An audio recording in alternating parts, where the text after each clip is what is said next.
Candlesticks Fundamentals. Ito isa sa pinakaimportanteng tool ng trader. Bawat galaw ng chart ay gawa ng candles. Ang anatomy ng candles ay ganito. Tuturo ko sa iyo. So pag bearish ang candle, dito siya mag-open, taas, and then magre-range. Possible pumunta pa siya dyan sa part na yan. And bumaba. Magke-create ng body. And then magko-close somewhere here or here. Basta ang ending, mas malaki yung body. Okay? This is the wick. This is the wick. This is the entry open candle. And this is the body. Okay? Mas malaki yung body, mas powerful. Meaning ng candlestick na red ay bearish. So, meaning mas marami ang nag-sell sa candle na to. And yung green, mas maraming buyers naman. So, paano pa na-form ang bullish candle? So, dito yung open niya. And then, magre-range somewhere here. And then, magkikreate siya ng body. And hanggang sa mag-close. So, ganon nagfo-form ang bullish candlestick. So, proceed tayo sa impulsive and corrective candles. So, try natin humanap dito kung saan ba yung corrective and impulsive. So, kung mapapansin nyo dito, this is a corrective candles. Meaning, may range habang bumababa.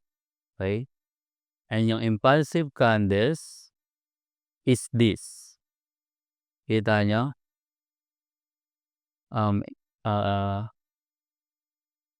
Corrective and then impulsive. So ito, pwede mong malaman to kung gaano katagal nangyari itong candles na to. Okay? Dito sa baba, makikita natin kung anong date nangyari itong corrective candles na to. Ay January 12, Monday, Tuesday, Wednesday, Thursday, Friday, Saturday, Friday. So from Monday to Friday, ganito lang kalaki yung move niya. Ganyan lang kataas. From here to here. Okay? So itong impulsive naman, so ilang days yun? Monday, Tuesday, Wednesday, Thursday, Friday. 5 days. Ito naman, impulsive candles. Tingnan natin kung gaano katagal nangyari. So January 19, 20, 21. Ilang days yun? 3 days. Tama. So dun pa lang, malalaman mo na, ma-identify mo na, sa 4 days, ganito lang yung ginawa niya. So mas mababa. And then pagdating na itong 3 days, is mas mataas siya. So meaning yung mga candles na nagbubuo dito sa 4 days na to ay corrective candles. Kasi nag-range pa siya, ganyan, habang bumababa. Pero itong aggressive candles na to ay 3 days lang nangyari. And kita nyo, mas mataas yung nagawa niya. So mas malaki yung move. Okay? So makikita mo yan dito. So corrective, impulsive. Okay? Corrective, impulsive. Okay? And corrective, impulsive. Corrective, from here to here. And then, in just 1 day, nalampasan niya yan. Impulsive. Ilang days to? Friday, 1 week. And then, in just 1 day, nagkaroon ng impulse move.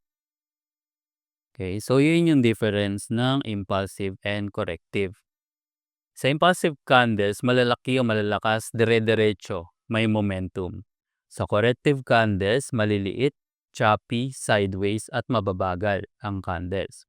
Sa SMC at AMD, impulse equals distribution. Correction naman is equals accumulation. Kaya dapat matutunan mo paano basahin ang momentum. Kailan malakas ang buyers or kailan malakas ang sellers. Hindi lang tayo basta tumitingin ng kulay ng candles, no? Binabasa natin ang kwento ng market.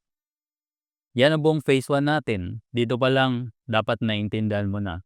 Trading is a skill. Structure is everything. Time frame matters. Candles tell a story. Sa susunod na lessons, papasok na tayo sa totoong SMC concept tulad ng liquidity, order blocks, fair value gaps, at AMD cycle. So make sure na solid muna ang foundation na to bago ka sumabak sa advanced topic.